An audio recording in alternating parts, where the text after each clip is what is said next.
Assalamualaikum warahmatullahi wabarakatuh. Nama saya Muhammad Rizal Borman. Saya Ibu Dr. Siti Marwiyah SHMH, mama tersayangnya Muhammad Rizal Borman ya. Baik ya, Rizal diberikan tugas oleh guru untuk menyampaikan tentang kesan positif negatifnya penyelenggaraan pendidikan by online dari orang tua ya. Nah, saya ingin menyampaikan beberapa hal terkait penyelenggaraan pendidikan by online ya, terutama selama masa COVID. Selama masa COVID saya sangat mendukung dan itu adalah langkah yang positif. Kenapa demikian?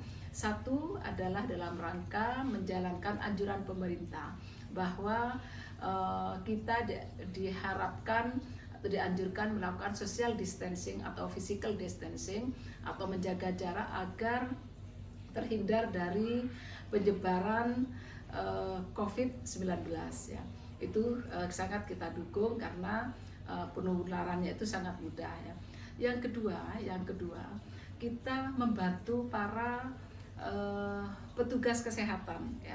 Petugas kesehatan itu saat ini berjuang berat ya, membantu di rumah sakit para pasien ya, ataupun pasien yang kena COVID ataupun yang tidak. Maka dengan kita melakukan social distancing atau kemudian pendidikan dijalankan by online, kemudian anak-anak semua di rumah, saya kira itu membantu petugas dari para petugas kesehatan yang sedang berjuang ya, sebagai relawan untuk membantu mengatasi penyembuhan para pasien yang sedang terdampak atau sedang terkena oleh COVID-19 ya.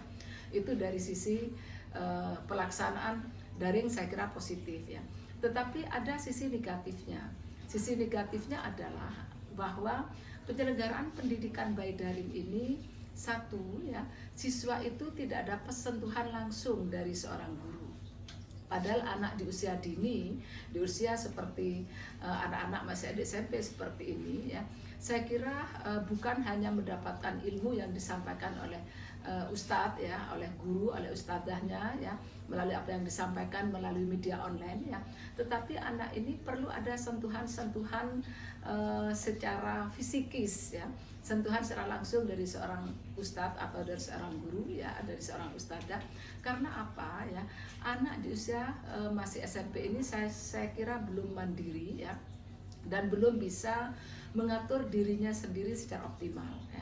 Walaupun ada orang tua di rumah, ternyata orang tua di rumah pun juga tidak mampu mendampingi secara optimal karena satu ya, orang tua pun juga punya kesibukan ya. Kalaupun mungkin juga sebagai guru juga sebagai dosen ya, sehingga juga tidak mampu mendampingi siswa ya, anaknya yang juga sedang belajar by daring ya. Kemudian yang kedua, guru tidak bisa mengontrol secara etika ya, bagaimana ketika anak itu mengikuti pelajaran guru secara by daring ya.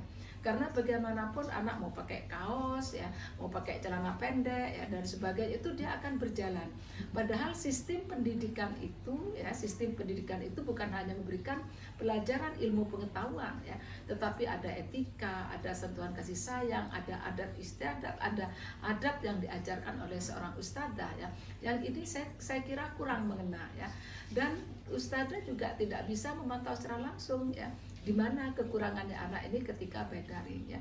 Dia bisa sambil tidur-tiduran ya. Artinya selama ini pembelajaran etika yang diberikan kepada siswa ya, selama di sekolah akhirnya tidak tersentuh ketika anak itu belajar secara by daring ya. Dan yang ketiga, dari sisi anak sendiri ya, saya kira ada problem-problem ya yang dihadapi oleh siswa ya, yang itu tidak bisa terselesaikan saat itu juga.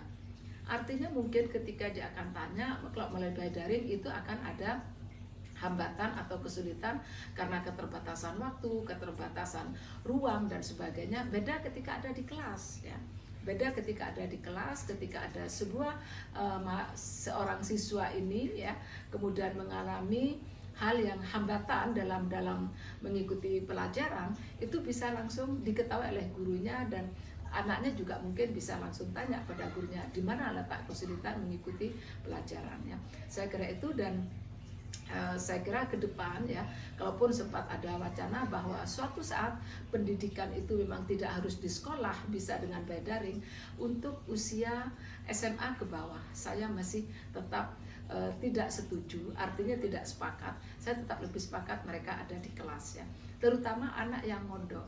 Karena apa? Ketika anak pondok itu kita mengharapkan nilai lebih ya.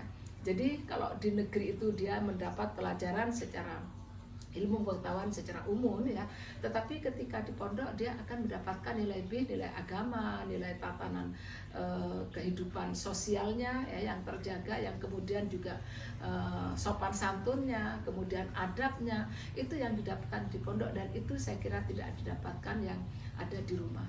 Karena tidak semua saya kira akan memiliki, orang tua memiliki kemampuan seperti yang ada di pondok. Saya kira itu terutama anak yang pondok ini ketika dipulangkan dari pondok, kita sebetulnya merasa ada rasa rugi, ada rasa khawatir, dan ada rasa emang.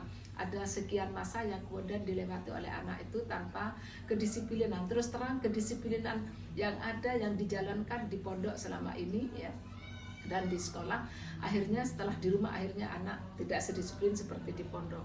Bisa lalai sholat duhanya, bisa lalai sholat tahajudnya, ngajinya pakai dioprak-oprak orang tua ya. Itu saya kira ya. Saya kira demikian Ustazah. Mudah-mudahan kita semua Bapak Ibu, para wali murid, para orang tua santri ya, kita semua berharap mudah-mudahan COVID-19 ini akan segera berakhir ya, dan kita ya akan segera hidup normal kembali, perekonomian masyarakat juga segera tumbuh kembali, ya pulih kembali, dan terutama anak-anak bisa lagi berinteraksi sosial ya.